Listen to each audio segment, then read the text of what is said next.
Mas eu detesto, eu acho um saco. Quando alguém pega um violão pra tocar no rolê, assim, numa festinha, eu colocaria ketchup no arroz e feijão se não fosse ficar horroroso. Eu não sei por que a galera não esquece esse tipo de... Eu quero acreditar no amor à primeira vista. Não, eu já falei sobre isso na terapia hoje, inclusive. Quando você vai fazer cena de sexo... Começou bem.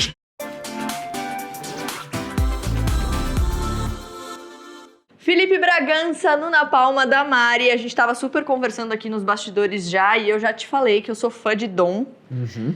O Felipe tá em Dom, ele interpreta a versão mais nova de um dos personagens da série. Eu queria já começar falando sobre isso, porque eu assisti recentemente, maratonei, e eu tô completamente obcecada, porque é uma série incrível, assista, uma série nacional no Prime Video e tal. E como eu te falei nos bastidores, eu acho muito legal que é uma série que vai e volta no tempo muito, e trabalha muito bem a estética das duas épocas, né? Ali 2004, 2005, aí depois um pouco antes com você sendo o personagem principal da época antiga. Sim. Como foi pra você fazer Dom, assim, e fazer uma época tão diferente? Porque você é super novo, você obviamente não viveu aquela época, né? Obviamente não, eu nasci em 2001, na verdade. Olha, a gente precisa parar de trazer gente nova aqui nesse programa, entendeu? Porque eu tô me sentindo cada vez pior, mas tudo bem, mas eu sou reconhecido por Dom como o pai do Dom. As pessoas me reconhecem me perguntando se eu sou o pai do Dom. Que coisa maluca, porque né? Eu interpreto o pai do Dom jovem, né? Mas foi incrível, porque eu acho que Dom foi um grande sucesso, foi um hit brasileiro, assim, na época que saiu. Foi uma série que fez muito sucesso, até porque era um grande investimento da Amazon na época. E o Breno Silveira, saudoso Breno Silveira, nosso diretor, fez um trabalho extraordinário com a série. E foi muito importante para mim, acho que foi, na minha carreira, um momento especial no sentido de que eu pude... me provar como um ator que alcançava um drama mais complexo, e eu não tinha tido essa oportunidade ainda, então o Dom foi importante para isso, assim. E foi muito importante também para conhecer gente importante, o Flávio Torresani, que fazia o meu personagem nos tempos atuais, o Gabriel Leone, que hoje é um dos maiores atores do Brasil, enfim. Então muita gente importante, acho que foi um grande aprendizado, assim. E foi muito divertido também. Eu lembro que, você falou essa coisa da época, né? Uma das referências do Breno, que ele comentou comigo antes da gente começar a gravar, foi This Is Us. Você assistiu This Is Us? Maravilhoso. Maravilhoso. E é uma série que vai e volta também no Vai e tempo, volta, né? não são flashbacks, são narrativas paralelas que acontecem. Então era como se eu fosse o Jack do This Is Us. Aí sim!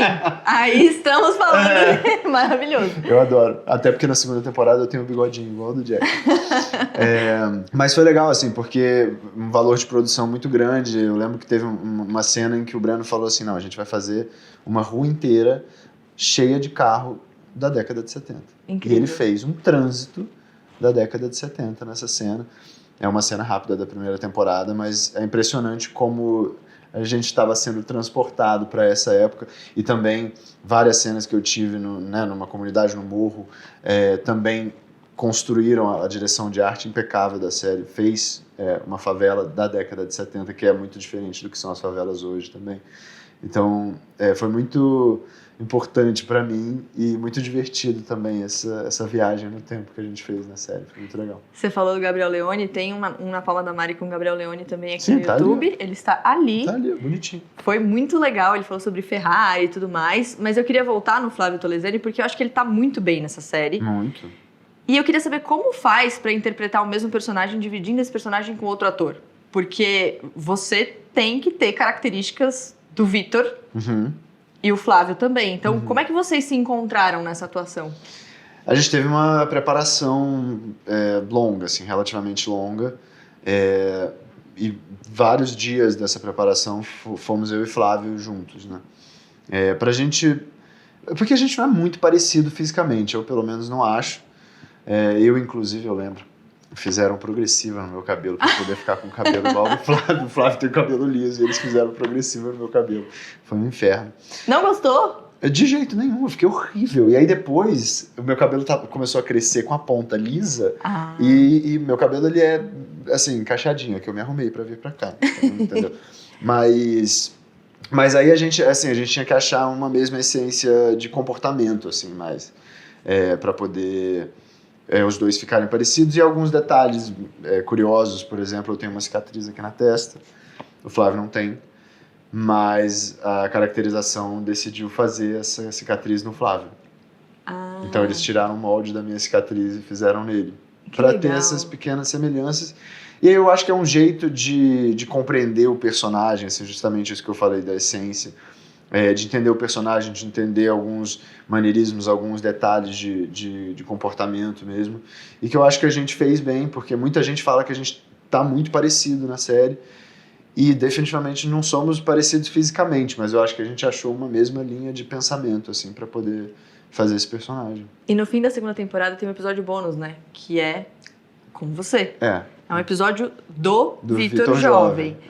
E você ali vive uma época muito difícil, que é a época da ditadura e tudo mais. Como foi para você viver, mesmo que, né, não na vida real, mas viver aquilo, interpretar aquele momento tão difícil? Acho que foi muito simbólico, assim. A gente ainda estava passando, talvez, pelo pior governo que já tivemos na história do nosso país. Então, para mim foi importante poder tratar desse assunto. E era um episódio muito importante para o Breno, porque o Breno viveu a ditadura. Então ele queria muito contar essa história, embora essa história fosse... praticamente não tinha nada a ver com o resto da história da segunda temporada, né? Então ele queria contar, era quase como se fosse um curta sobre a ditadura, mais do que sobre o Vitor, apesar de contar uma parte importante da história do personagem. Eu acho que era contar sobre esse momento do nosso país. O episódio ele é muito forte nesse sentido, ele abre com imagens muito violentas da ditadura, assim, muito cruas. Então eu acho que é um episódio politicamente muito simbólico, assim, para a série. E foi importante para mim, porque eu pude tratar de um tema que eu nunca tinha tratado, e era um roteiro muito bom, assim, o episódio era muito intrigante, sabe? Sempre tinha alguma coisa acontecendo, era um episódio de suspense, ao mesmo tempo que tinha um arco de drama muito forte ali, com a construção do personagem. Então foi importante para mim e foi muito divertido, porque a gente filmou isso na época da pandemia. Então a gente foi para o Uruguai para filmar, porque tinha menos casos no Uruguai. Na verdade, grande parte da segunda temporada foi filmada no Uruguai. E aí a gente foi para lá filmar, mesmo se passando no Rio de Janeiro. E era aquele frio intenso do Uruguai. Mas foi divertido. Eu nunca tinha gravado fora do Brasil, e aí foi a primeira vez que eu pude estar num set de filmagem fora, com a equipe dividida. Tinha uma equipe brasileira e a equipe uruguaia também. Então a gente pôde conhecer essas pessoas que trabalham no cinema de lá também. E foi muito interessante, assim, viver esses... Acho que ficamos um mês lá, talvez. Junto com o Breno. Muita saudade do Breno, muita saudade da equipe que fez Dom. E agora é isso. Agora é a terceira temporada, que eu não tô. Porque não tem mais década de 70, infelizmente. Mas é isso, vem uma terceira temporada de Dom também. Olha, eu vou parar agora a parte fã, porque eu sou muito fã de Dom.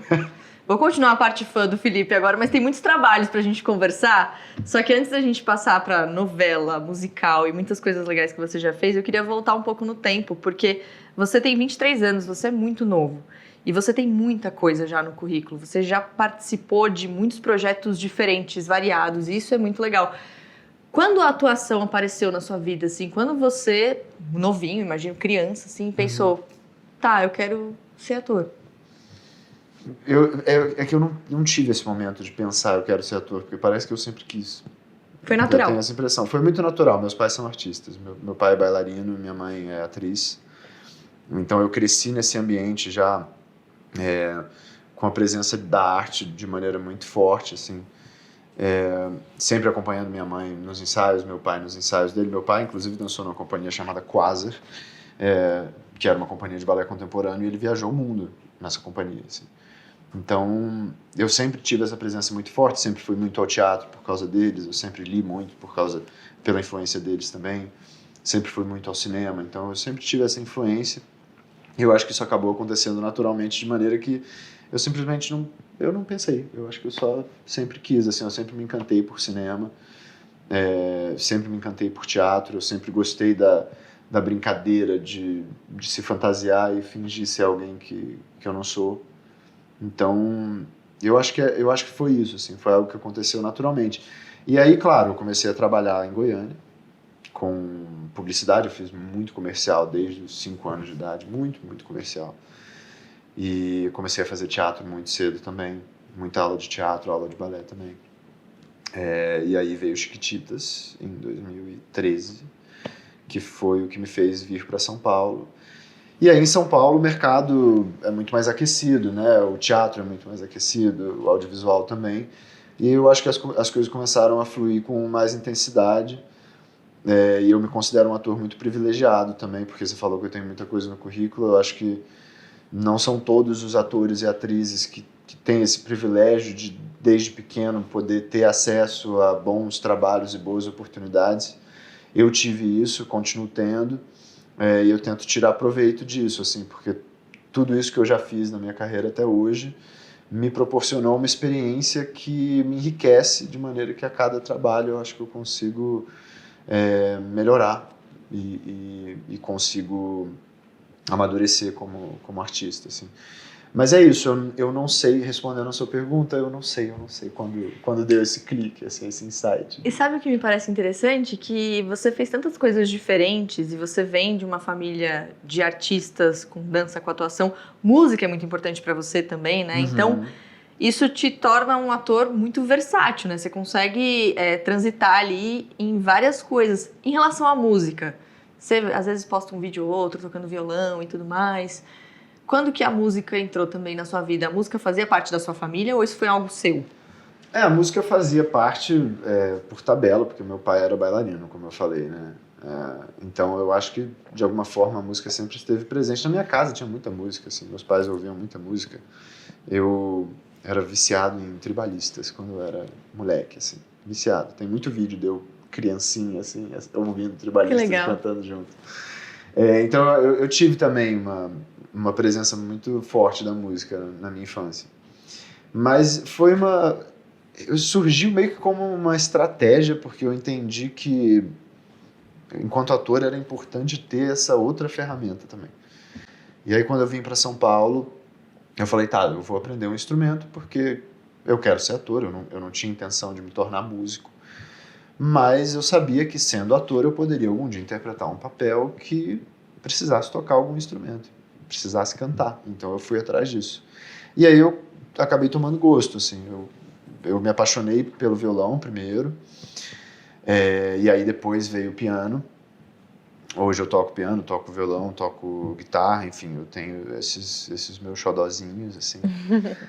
E comecei a fazer aula de canto aqui em São Paulo também, com a Amélia Gomes, que é a minha professora até hoje. Sempre que eu preciso cantar alguma coisa direito, eu falo com ela. E ela é uma professora extraordinária, assim, porque ela realmente faz milagre. Você canta? Óbvio que não. Então, fale com ela. Mas aí eu vou virar uma pessoa insuportável. Porque eu já cantando mal, fico cantando na orelha das pessoas, cantando bem. Imagina, todo mundo tem que aprender a cantar, porque é terapêutico. Sério? E instrumento também, você toca algum instrumento? Não. Meu irmão tentou me ensinar a tocar violão. Você não parece consigo. que ama música, certo? Amo. Mas, por exemplo, Ouvi. o McFly, você não quer cantar e tocar uma música? Imagina você cantando e tocando uma música. Não complica a minha vida, Felipe. Ou das pessoas que estão perto de mim. Não dá. Tudo bem, justo. Esse talento fica pra outra vida. Tá. Deixa com você. Ok, é justo. Mas enfim, é isso, assim. Aí eu comecei a fazer aula de canto, e aí eu comecei a me apaixonar por isso também. Porque isso é muito bom, é terapêutico, e isso tem uma utilidade mesmo. Eu acho que qualquer ator e atriz deveria aprender a tocar algum instrumento. Na verdade, qualquer ser humano deveria aprender a tocar instrumento e a cantar. Porque cantar é uma coisa que todo mundo consegue. É só tentar fazer. É só entendeu? Praticar. Sério? Exercitar, com certeza. Com certeza. Quer dizer, eu não vou queimar minha língua aqui também falando que qualquer um consegue. Equipe, vocês acham que eu cantaria bem? Não, Isa, você puxa saco, não vale. A Manu é Eu acho sincera. que sim, você tem uma voz bonita, assim. Não tem. Posso, não. Tá bom, a gente pode eventualmente desenvolver essa conversa, mas assim, é muito maluco isso, né? Como a música te faz feliz, porque você tá, assim, quando você fala sobre música, seu olho brilha e você virou aquele, sei lá, o moço do violão do churrasco. Não, de jeito nenhum, eu acho isso um saco. Inclusive, eu não gosto muito de tocar em público nesse tipo de ocasião. Tocar e cantar, realmente, Só se eu tiver num karaokê bêbado, assim, aí tudo bem. Mas eu detesto, eu acho um saco. Quando alguém pega um violão pra tocar no rolê, assim, numa festinha, eu detesto. Mas enfim, mas eu guardo pra mim, entendeu? Eu gosto de tocar na minha casa, eu fico horas tocando, sabe, sozinho. É isso, é a minha terapia. E você falou que veio para São Paulo, né? Você que é de Goiânia, e você veio muito novo. Como foi mudar para São Paulo? Foi difícil na época, porque obviamente eu estava deixando amigos para trás e parte da família também. Meus pais vieram comigo, minha irmã mais nova também, a Luísa, veio comigo. Mas para mim foi muito importante, foi essencial.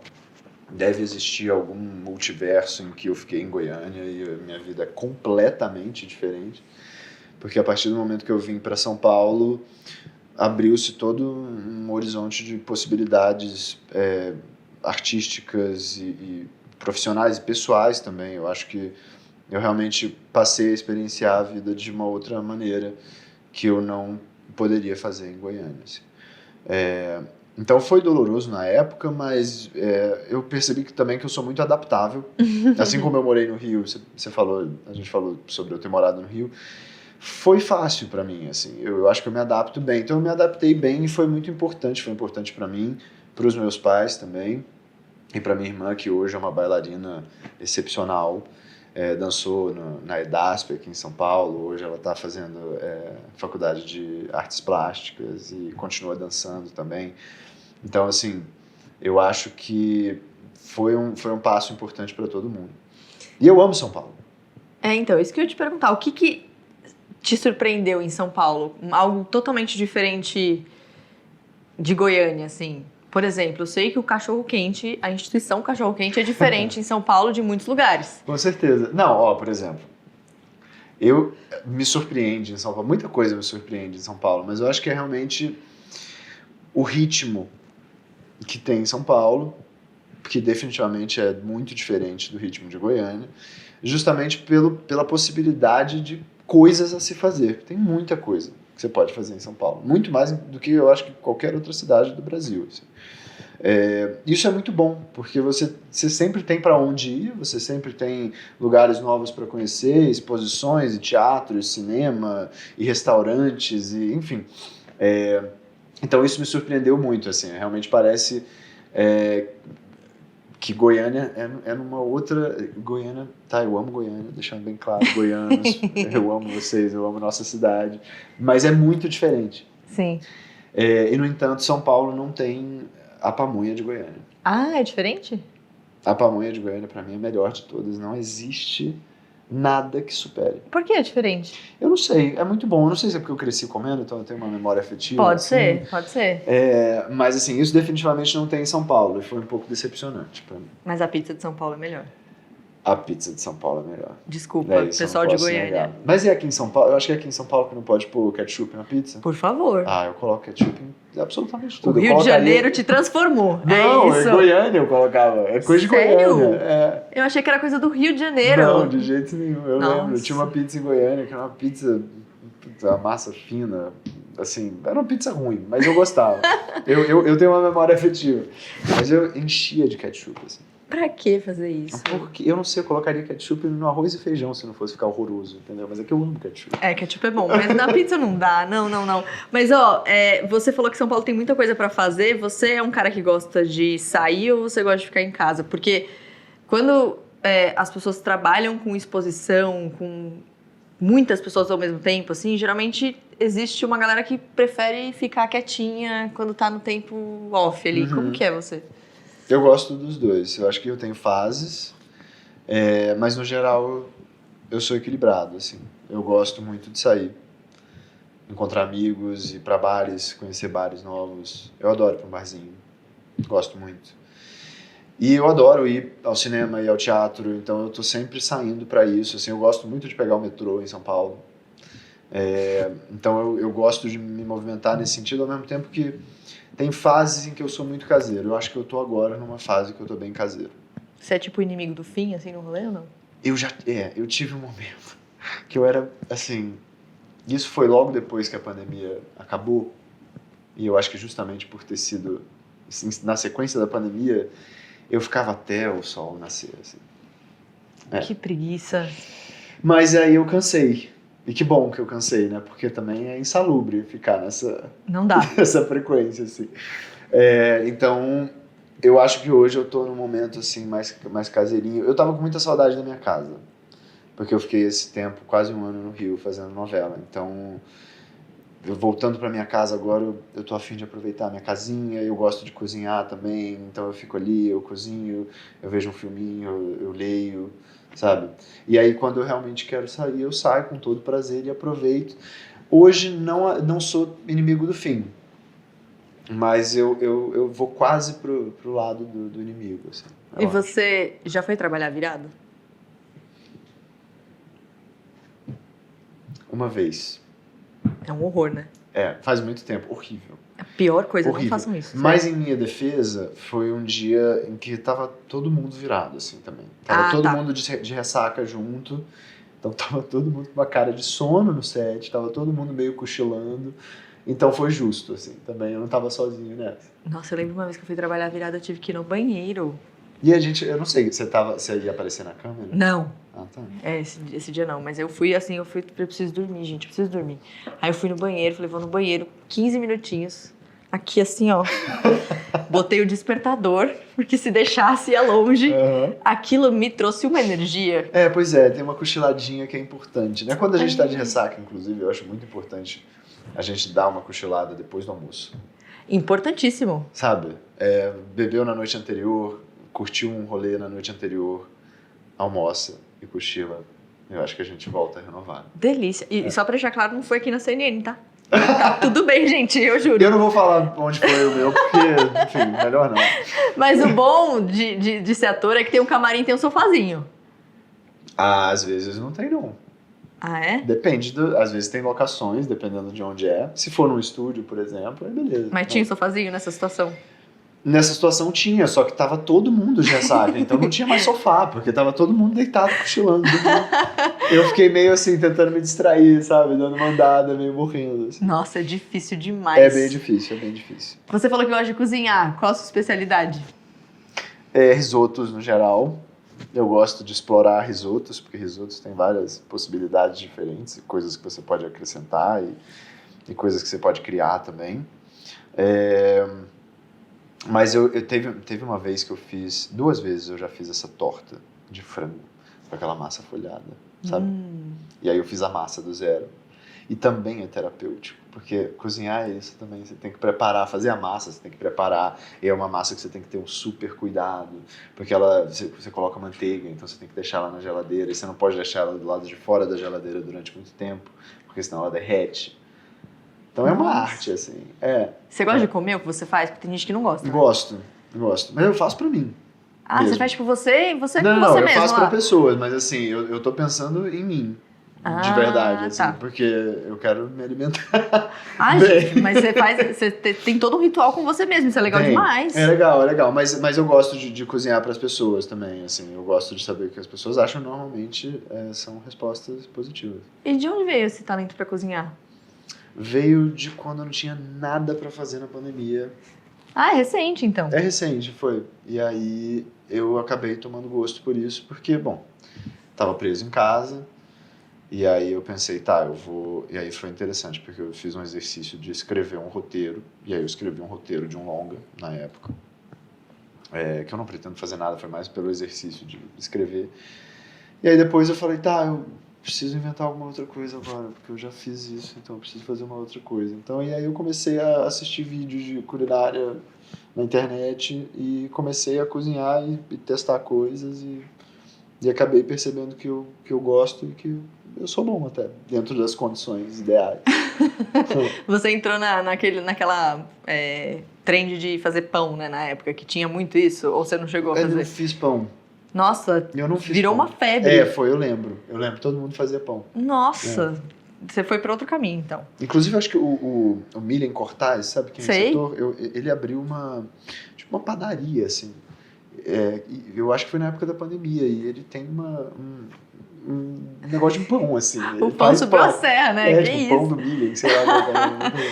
Você falou sobre fazer novela e novela é um negócio muito importante aqui no Brasil, né? E você já fez vários projetos, fez Elas por Elas, um sucesso absurdo.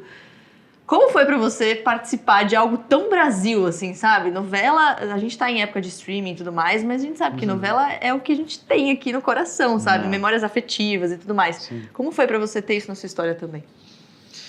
Muito massa, assim, eu gosto de fazer novela. Pelo menos todas as experiências que eu tive foram boas. Eu fiz Chiquititas e aí... Chiquititas eu era uma criança, né? Acho que é uma experiência muito particular. Mas aí eu fiz Órfãos da Terra e depois eu fiz Elas por Elas. E foi muito legal, assim, novela é um processo muito longo, é muito mais longo do que um filme ou uma série, né? A gente está falando aí de praticamente um ano. Elas por Elas foram 8 meses de filmagem. E na verdade, como é filmado no Rio, é toda uma vida que muda para mim, porque eu tive que ir para o Rio e conviver com outras pessoas e me adaptar a uma outra rotina, uma outra cidade, e me inserir nesse projeto também que era muito intenso, né? Era uma rotina muito cansativa, muito exaustiva, mas ao mesmo tempo muito prazerosa, porque eu estava com grandes atores e atrizes ao meu lado, a Raíssa Bratilieri, que fazia Casal comigo, a Isabel Teixeira, que fazia minha mãe, Matheus Solano, meu pai, Marcos Caruso, meu avô, assim, uma galera incrível, gênios da atuação, assim. Então, durante tanto tempo, realmente acaba parecendo uma faculdade de atuação, assim, porque aprende-se muito. Você está no set diariamente com aquelas pessoas, e novela tem uma linguagem muito específica, diferente do cinema, por exemplo, em que você tem um texto, né, um roteiro fechado, você pode estudar aquilo, estudar o seu personagem, construir as nuances e tudo mais. A novela pode ser um grande mistério, porque os capítulos vão sendo escritos conforme a novela vai acontecendo na tela. Então, é um processo muito único, mas eu acho que eu consegui, todas as vezes que eu fiz Elas por Elas, especialmente, eu consegui tirar proveito disso, assim. Então, eu me senti muito modificado por esse processo. Foi muito importante para mim nesse sentido. Eu fui muito feliz. E realmente, assim, eu acho que novela tem um calor brasileiro e uma relação com o público, com a população brasileira, que é muito importante. Porque a gente fala muito, né, a gente falou das séries e tal, dos streams, mas a gente está falando de um país muito grande em que muita gente não tem condições de pagar todos esses streamings, se quer pagar algum streaming. E, portanto, o que elas têm acesso é a TV aberta. Então, o entretenimento que elas podem assistir é a novela. Então, é muito importante que a gente valorize a novela nesse sentido, assim. Acho que tem muita gente que não gosta e que julga a qualidade das novelas, mas eu acho que é algo muito importante para o nosso país e para o nosso povo mesmo, assim. E eu acho que a gente tem que investir, tentar melhorar sempre, e tem que gostar de fazer e tem que valorizar mesmo, assim. E eu valorizo nesse lugar, acho que eu passei a valorizar ainda mais depois que eu fiz Elas por Elas. E foi muito legal também porque o Giovanni, que era o meu personagem, foi um baita personagem, assim, foi um presente, e foi muito surpreendente. Tinha muita coisa, assim, eu fiz desde comédia, drama, romance, ação, sei lá, melodrama, tudo que dá pra fazer eu fiz com esse personagem. Então, como eu falei, eu aprendi muito e foi muito gratificante, assim. Como você disse, né? É onde está o coração do Brasil, assim. E novela é algo que faz as pessoas conversarem na rua, conversarem no elevador e comentarem nas redes sociais e tudo mais. A gente cresceu assistindo novela. Como é ser reconhecido na rua pela novela? As pessoas já te confundiram com personagens? Como você lida com essa tensão que eventualmente aparece? Eu acho que, assim, Deus faz parte. Assim, as pessoas me reconhecem muito até hoje, surpreendentemente, por Chiquititas, que eu não sei porque a galera não esquece Chiquititas. E você assim. tá completamente diferente, porque você era uma criança, né? Exato, mas eu não sei o que acontece no cérebro das pessoas que elas reconhecem na hora, às vezes, assim. Tudo bem que assiste-se até hoje, fica reprisando eternamente, mas as pessoas reconhecem muito por Chiquititas, reconhecem muito por Dom também, e Elas por Elas também. Eu acho que a novela, quando está no ar, está mais fresco na mente das pessoas, então as pessoas acabaram reconhecendo muito até hoje, assim, até muito recentemente as pessoas continuam reconhecendo. E algo que me surpreendeu foi que quando eu voltei para São Paulo, eu percebi que aqui as pessoas reconhecem mais do que lá. Sério? É. Talvez porque não estão tão acostumadas a verem os artistas que fazem novela. Sim, aqui. faz sentido. Mas é isso, assim, eu lido com tranquilidade, assim, nunca foi algo que tirou a minha liberdade, sabe? Hoje eu consigo viver minha vida normalmente, como eu te falei, eu gosto de pegar metrô, então eu posso pegar metrô sem problema nenhum. Eu posso ir ao shopping sem problema nenhum, assim. Então isso não atrapalha a minha vida, eu não preciso me isolar por causa disso. E é isso, eu acho que faz parte, desde que as pessoas sempre que quiserem pedir foto ou falar com a gente, né, que sejam educadas sempre, tá tudo certo, tamo junto, acho que faz parte. Como é a sua personalidade fora da atuação? Você é mais tímido, introvertido? Acho que sim. Acho que sim, pros dois. Eu acho que eu sou... Acho que sou tímido, mas eu finjo não ser. E aí eu guardo a minha timidez e, eventualmente, a timidez some.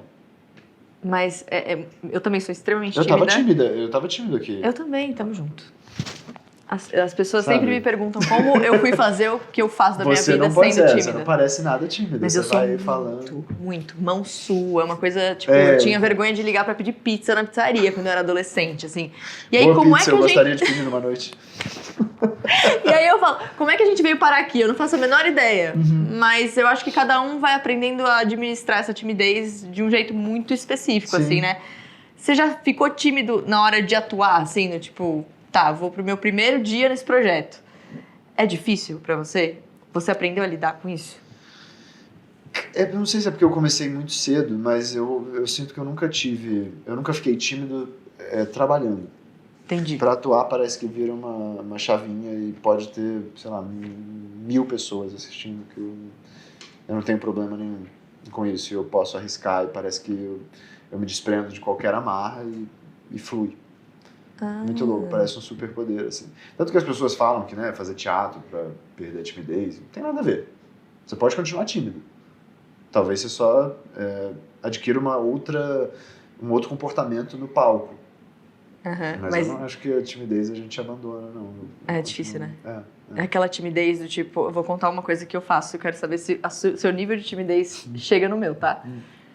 Já aconteceu com você você chega num estacionamento do seu trabalho, Tá. e aí você vê que uma pessoa que não é tão conhecida, mas você sabe quem é, um famoso semi-conhecido, chegou também. E aí você pensa, pô, a gente vai pegar o mesmo elevador juntos. E eu já fiquei minutos fingindo que eu tava pegando uma coisa no carro só pra esperar essa pessoa subir. Eu ia falar exatamente isso. Nossa, várias vezes. Tipo, porque o semi-conhecido é um lugar muito estranho, né? Você não tem intimidade pra conversar, assim, pra trocar ideia, mas ao mesmo tempo, se você tiver cara a cara com a pessoa, você precisa falar. E aí, sei lá, o trabalho é no 18º andar, já me gera ansiedade, entendeu? A minha sorte é que às vezes nem tem andar, então o meu trabalho bom é isso, né? Às vezes, beleza, você tem o seu estacionamento que você precisa ir todo dia.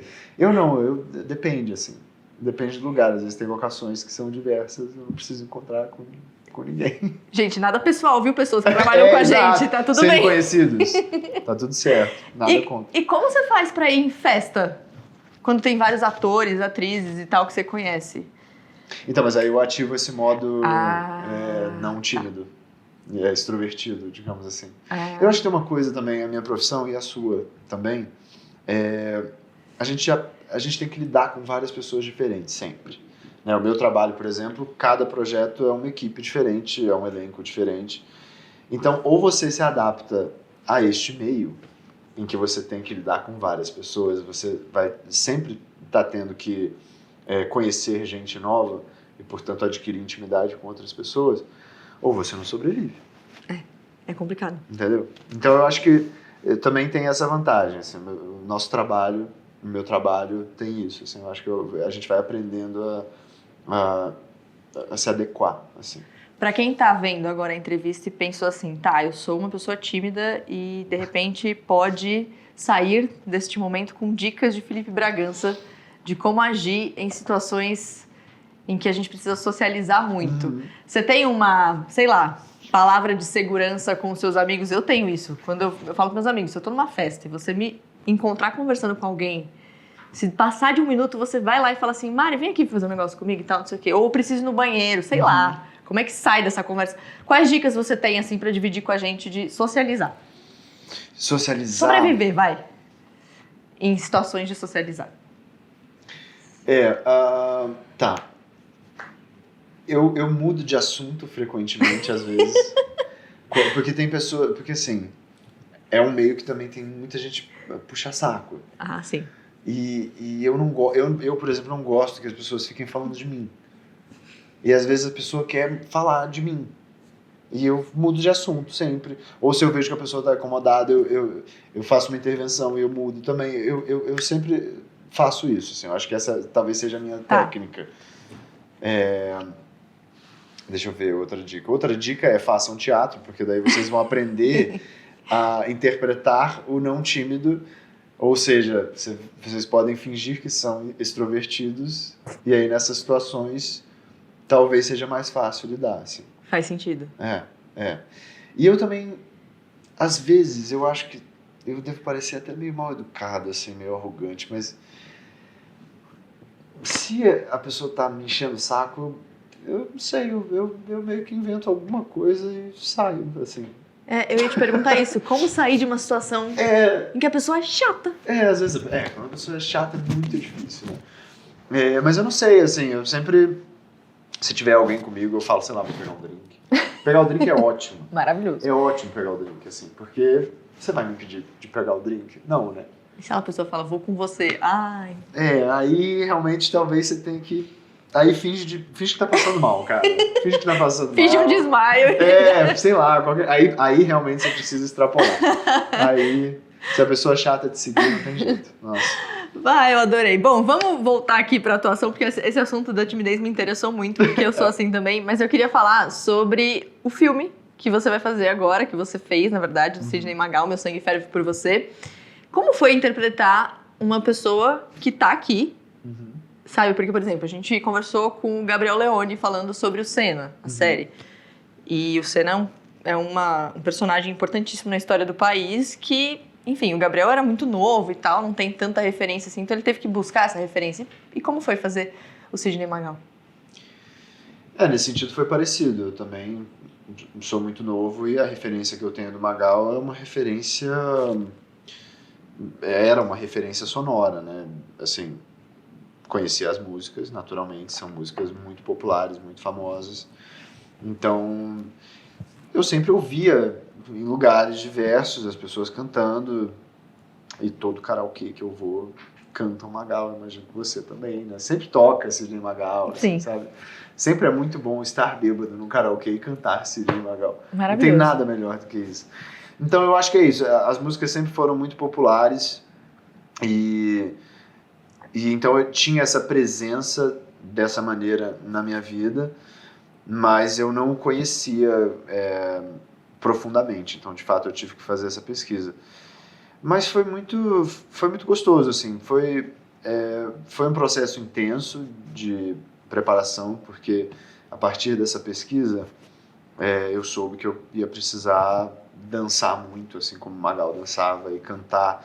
Cantar eu já cantava, mas eu ia ter que encontrar a voz do Magal, a voz falada e a voz cantada do Magal, né? Então eu tinha que falar como ele, não como ele, mas o mais próximo possível disso, e cantar também. Então eu acho que a partir dessa referência muito clara que eu tinha, porque o Magal, ele era e é um personagem, e é um personagem riquíssimo, eu acho que era um prato cheio, assim, para qualquer ator.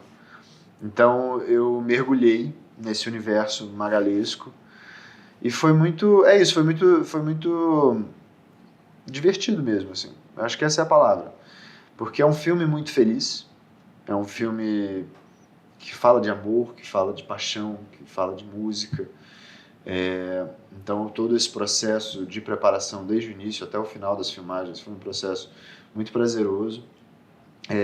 E eu tive uma preparação muito intensa também. A Lili de Gramont, que é uma coreógrafa aqui de São Paulo, coreografou todas as cenas de dança do filme, e não é só o Magal, o único personagem que dança, outros personagens também dançam. É um filme musical. Você já viu o filme do Elton John? Não vi ainda. Rocketman. Já é antiguinho. Mas é isso, é um filme, é uma cinebiografia musical. O Magal nem trata-se de uma cinebiografia, mas tem essas interferências musicais.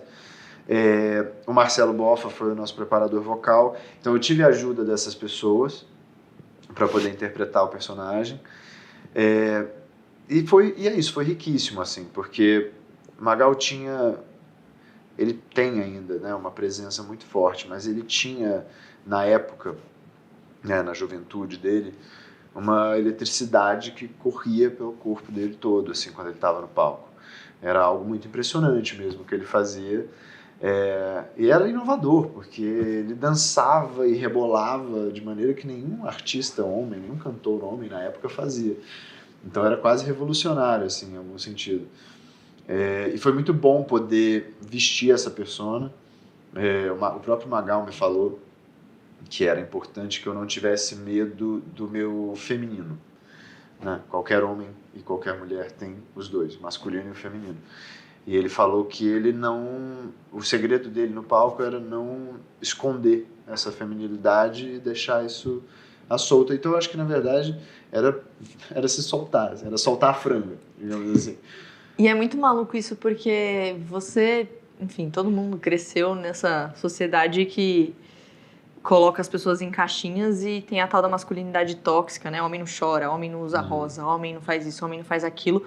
Pro Magal ter essa figura numa época ainda mais conservadora do que a época que a gente vive agora, tudo isso é muito corajoso. E como foi pra você encontrar esse lado desse personagem? Você já falou muito sobre sua sexualidade, sobre isso. Como é pra você, um cara de 23 anos, já ter essa evolução, digamos assim, né? Porque tem... Desculpa, homens, mas tem homem de 40 anos que ainda não usa camiseta rosa e, poxa vida, fiquei nervosa aqui. Gente, por favor, né? Que chora escondido, assim, sabe? Cara, é porque, assim, o ator ele não pode ter vaidade, ele não pode julgar o personagem, não pode se julgar também, então é algo que nem se pensa a respeito. Eu preciso abraçar esse personagem com todas as nuances que ele tem para oferecer. Então, se isso é necessário, se eu preciso abraçar esse lado feminino, e é importante que os atores no geral façam isso para qualquer papel, eu fiz isso, assim, eu acho que é necessário.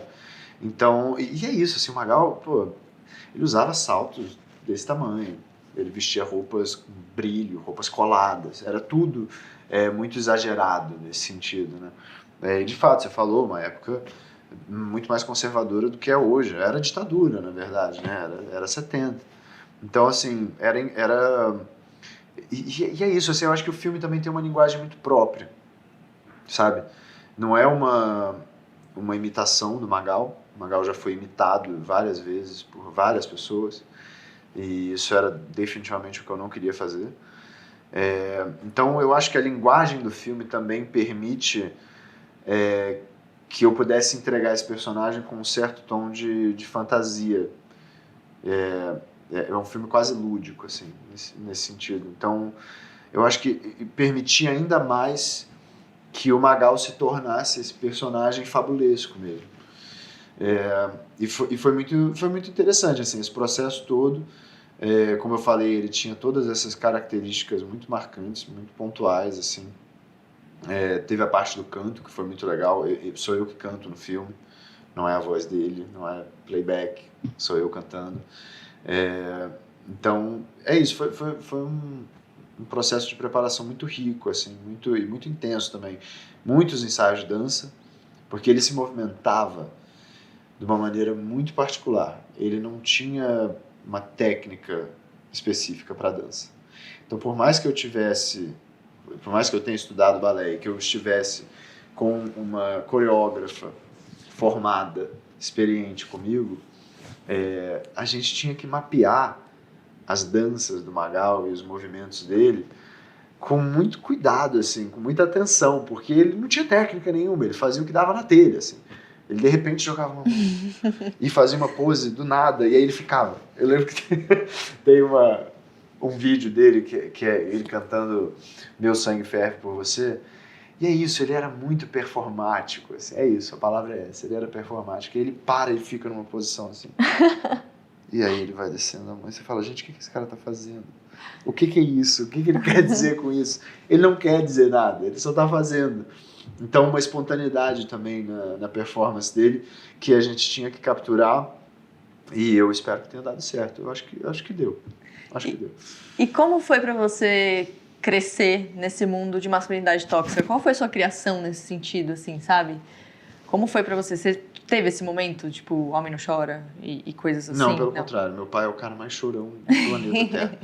Assim, inclusive a gente tem que tomar cuidado com ele, assim, porque ele é muito sensível. Não, eu cresci num ambiente muito amoroso, muito compreensivo, muito distante dessa masculinidade tóxica, apesar de que existe uma certa toxicidade e um certo machismo em qualquer homem e talvez qualquer pessoa que tenha crescido nessa nossa sociedade. Mas eu cresci num ambiente muito saudável. Nesse sentido, assim. E falando sobre o filme, o Magal é um filme que fala sobre a história de amor dele, com a Magali. E ele já disse que foi amor à primeira vista. Você acredita nisso? Eu sou obrigado a acreditar diante dessa história do Magal e da Magali. Antes disso, você é aquele cara romântico que acreditava nisso? Eu sou muito romântico. Sério? Eu sou bem romântico. Eu acho que o amor à primeira vista é porque o amor é algo que se constrói. Então, se a gente puder mudar para paixão à primeira vista, talvez faça mais sentido. Mas eu não sei, eu gosto de acreditar, assim, eu sou romântico nesse sentido, eu quero acreditar no amor à primeira vista. E eu acho que realmente existe, porque se o Magal se apaixonou da maneira como ele conta, inclusive, sempre que ele conta a história de como ele conheceu a Magali, ele chora. Ai, que fofo. Ele é um ser humano muito sensível também, muito emocionado.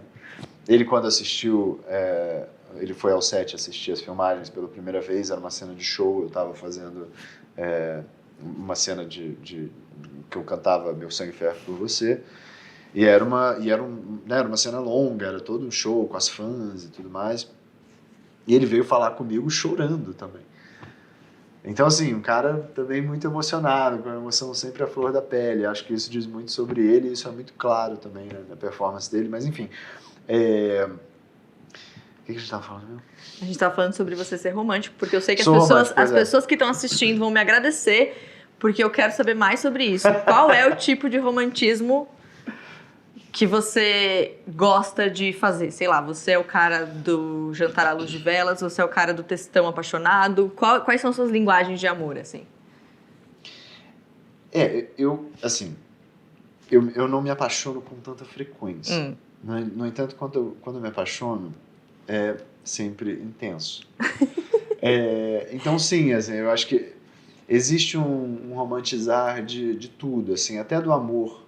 Quando você se apaixona por alguém e você não pode ficar com essa pessoa, seja por quais forem as circunstâncias, existe até uma romantização desse amor impossível. E aí sim, textões e cartas. Eu adoro escrever carta. Escrever. Sério? A pessoa vê que eu fui lá e eu escrevi a coisa, sabe? Gente. Flores também, eu acho legal, dar flores.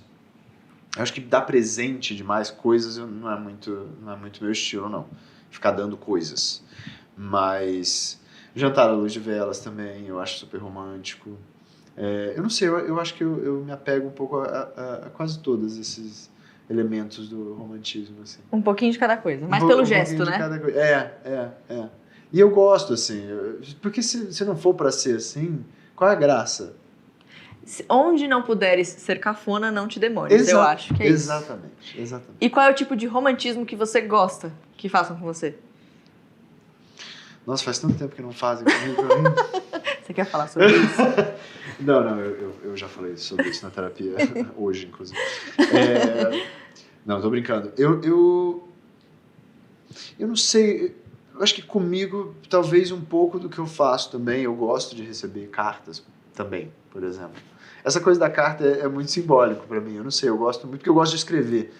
Eu gosto de ter um diário, eu escrevo coisas, eu anoto coisas importantes, assim, no meu trabalho também, sempre escrevendo, sabe? Eu tenho esse hábito, então acho que escrever é de alguma forma onde os pensamentos fluem de uma maneira mais natural, mais organizada, assim.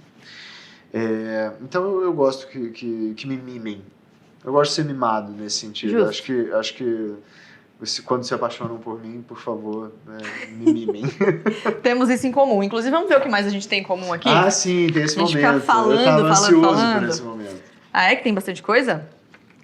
Música de karaokê. Você falou muito de karaokê nessa entrevista. Pois é. Você gosta muito de karaokê? Eu gosto de karaokê. Então você gosta de cantar a mesma música que eu canto, que é Under Pressure, do Queen. Eu gosto de Queen no geral, assim. Na verdade, Somebody to Love eu prefiro até. Maravilhoso. Você colocou Under Pressure, beleza, eu adoro Under Pressure, mas Somebody to Love é tipo... É porque pra mim a voz, aquelas claro, Under Pressure é melhor. Pro seu registro vocal. Quem vê pensa, né? Sempre viaja com roteiro. Quem viaja sem roteiro, gente, vive de que maneira? Eu acho que aí é perrengue, mas assim, tem também, eu acho que a gente tem que viver no equilíbrio, né? Então, beleza, vamos viajar com roteiro, mas se deu na telha de conhecer um lugar e de entrar num lugar ali diferente, né? Vamos nos permitir. Tá bom, a gente chega nesse equilíbrio. Ok. Por enquanto, só Reinaldo Gianecchini me entendeu nessa minha necessidade da planilha de Excel para viajar. Ele falou que pra mim é aqui, de Excel, aí eu não consigo também. A gente é tipo excursão, assim. Eu e o Gianecchini, a gente Deus. ia acordar vocês aí às 7 da manhã aqui, ó. Vamos, gente, 8 da manhã. Não, mas isso com certeza, porque se você viaja, você tem que acordar cedo pra aproveitar tudo. Então eu sou super adepto disso. Por favor. A gente não dorme gastando dinheiro pra viajar, não. Odeia ver pessoas sendo grossas sem motivo. Eu também. Eu odeio ver gente brigando. Você não gosta? Eu odeio. Isso aqui é o que eu falei. Você fez uma cara que eu falei, olha, eu odeio. Discordou. Eu odeio. Não, eu odeio. Eu odeio. Eu não gosto de ver gente brigando, não gosto de ver gente sendo grossa, sendo arrogante. Não gosto. Eu me sinto muito mal. Eu nem tô na briga, mas parece que a pessoa tá brigando comigo, assim. Você foge de conflito? Sim. Eu também. Sim, muito. Odeio. Às vezes eu prefiro... Assim, E tem conflitos que a gente deveria comprar, né? Eu sei, mas é difícil. Talvez isso aqui também tenha em comum, porque às vezes eu falo assim, quer saber? Eu prefiro minha paz. Eu também, 1000 vezes. Eu acho sempre bom a gente tentar se preservar, assim. A nossa paciência, a nossa energia vital. Mas o que te faz, de repente, o que te tira do sério, que aí você fala, beleza, aqui eu vou ter que me posicionar. O que alguém faz com você que você fala, pô, aqui... Que eu tenho que me posicionar. Bom, tem algumas coisas que me tiram do sério. Por exemplo, a pessoa andando devagar na rua, na minha frente. Eu odeio isso. Em grupinho, né? Grupinho. E a pessoa o grupinho ocupando a calçada inteira. Eu fico, meu Deus, dá vontade de chutar. Tem intolerância política, principalmente, no geral. Eu realmente tenho pouca paciência. Pouquíssima paciência para isso. Eu preciso me posicionar de uma maneira saudável e educada. Mas isso me força a me posicionar, porque eu acho que a gente vive num mundo com tanto acesso à informação que quando a pessoa fala alguma mentira ou fala algo completamente sem noção, aí complica um pouco. Olha, você se posicionou bastante nos últimos anos, então, viu? Sim, bastante. Perdi alguns seguidores por causa disso. É isso. Bom, vamos para o nosso ping-pong aqui. Uma pergunta e você responde rapidinho. Um artista que você tietaria? Deixa eu ver. O John Mayer, eu amo. Eu entrei numa discussão com o Lucas Lima aqui nesse podcast, porque eu falei que eu acho ele superestimado. Lucas Lima? Não, o Lucas Lima... Ah, tá. Lucas, o John Mayer. O John Mayer, porque ele falou, John Mayer é maravilhoso e tal. Eu falei, eu acho superestimado.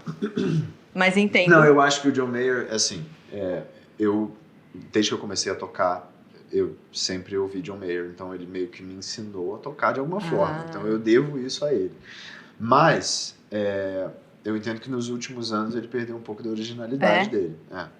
Mas ele tem aquela coisa meio sensualizando e tal. Você tem essa coisa meio Dom Juan tocando também?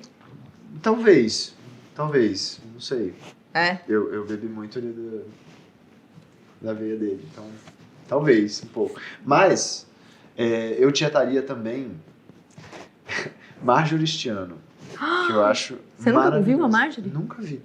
E olha que louco, tem um amigo meu, Diego Cruz, que treina na mesma academia que ela. E eu falo, cara, fala com ela, cara, pelo amor de Deus, fala que ela é foda. Porque pô. E ele, não, ela é muito fechada, ela parece que ela não quer que ninguém fale com ela. Sim. Então, tipo, eu entendo, ela tá na academia, tá ouvindo a música, tá fazendo o treininho dela, beleza. Mas assim, talvez, será que eu teria medo de falar com a Marjorie este ano? Não sei, mas eu precisaria falar, porque ela é uma das maiores atrizes do Brasil. Então. Mas ela fez sua pressão com o Júlio que você contracenou. Sim, então você tá uma pessoa da Marjorie. Por exemplo, só que o Julinho eu já trabalhei com ele. Então, assim, antes disso. Você tá uma pessoa da Marjorie. Exatamente. Muito Quem perto. sabe, vai chegar esse momento. Vai chegar. Seu maior defeito? Eu acho que às vezes eu sou um pouco egoísta. Justo. Mas a terapia me diz que às vezes é importante ser um pouco egoísta. Tem que equilibra tudo. Pois é. Um hobby que as pessoas não imaginam que você tem. Um hobby. Deixa eu ver. Eu gosto muito de assistir uns filmes ruins, assim.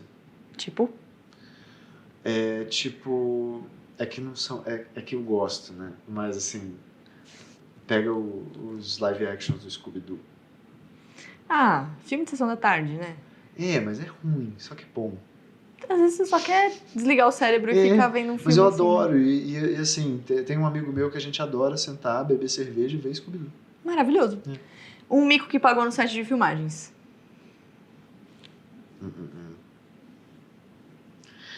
Cara, quando você vai fazer cena de sexo... Começou bem. Eles colocam tapa-sexo. Só que teve uma cena que eu fui fazer, na verdade assim, o tapa-sexo masculino ele é complicado, né? O feminino ele é mais simples, ele é meio que um tapa-sexo pronto. O masculino ele é uma outra coisa. Ele é basicamente uma meia e você coloca as suas partes íntimas dentro da meia e eles colam com um esparadrapo a meia em você. Só que aí, enfim, a cena acabou e aí eu fui sair, aí o esparadrapo meio que colou na cama, assim, aí saiu. O que eu posso fazer? Todo mundo viu 100% de Felipe aquele dia. Não dia. sei se 100%, talvez uns 60% ali, porque eu fui, Não. Ai, que maravilhoso. Pois é, e ainda doeu, porque o esparadrapo, né, enfim. Foi um... Tem dessas. Foi. Tem dessas. Felipe, obrigada. Adorei conversar com você. Que ótimo. Terminamos com um tapa-sexo. Você vê? Foi Belo incrível. jeito de terminar. Ótimo. Obrigada. Por favor, aquela câmera ali, conta pro pessoal que vem pela frente, onde todo mundo que tá assistindo pode te achar. Vocês podem me achar no Instagram e só no Instagram, porque eu só tenho Instagram. Felipe com FI, _ Braganca. E é isso. Tamo por lá. Tem filme? Tem o filme Meu Sangue Ferve por Você, dia 30 de maio nos cinemas. E aí tem Dom na Amazon, tem Últimas Férias no Star Plus, tem Só Se For Por Amor na Netflix, tem essas coisas aí. Você tá em todo lugar, é maravilhoso isso. Que bom, né? E eu adorei falar com você, você é muito boa no que você faz. Obrigada, fico muito feliz. Adorei. Você viu? Eu enrolei pra você terminar com tapa-sexo. Eu já tava pensando nisso desde o começo. Era esse mico que você queria. Pra você se sentir confortável pra esse final, tá vendo? Olha que maravilha. Obrigada mais uma vez. Obrigada, gente, mais uma vez também a todos vocês que ficaram com a gente até o fim desse papo. Semana que vem tem mais na Palma da Mari. Toda quinta-feira tem episódio novo, 8 da noite no YouTube de CNN Pop e também nas plataformas de áudio, se você gosta de podcast. A gente se vê. Beijo!